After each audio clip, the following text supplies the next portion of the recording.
Hello guys, welcome back to my channel. In this video, I'll be creating a backdrop for Durga Puja or any other kind of puja, for example Janmashtami or Ganesh Chaturthi. Here we are creating a backdrop for the 4th day of Navratri, which is orange. So here we are creating an orange backdrop. First you need a navy blue or royal blue color sari of border from both the sides, or you can even take a plain sari. Then after that, for the center, use a bright orange color sari of georgette or satin.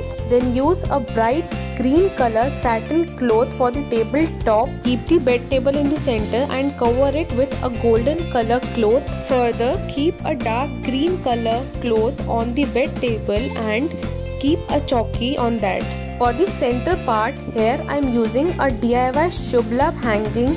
Now I will teach you people how to hang this Shubh Labh. First, tie a plastic string on one end, stretch it towards the other end and tie it from there also. Hang some beautiful pom-pom yellow-green garlands beside the Shubh Labh hanging. Now to give proper Navratri and festive look, hang these circular torans on the royal blue color sari. You can even use this decoration for Garba night. So here our backdrop for Durga Puja in orange theme day 4 is ready. Thank you so much for watching the video so patiently. Have a nice day.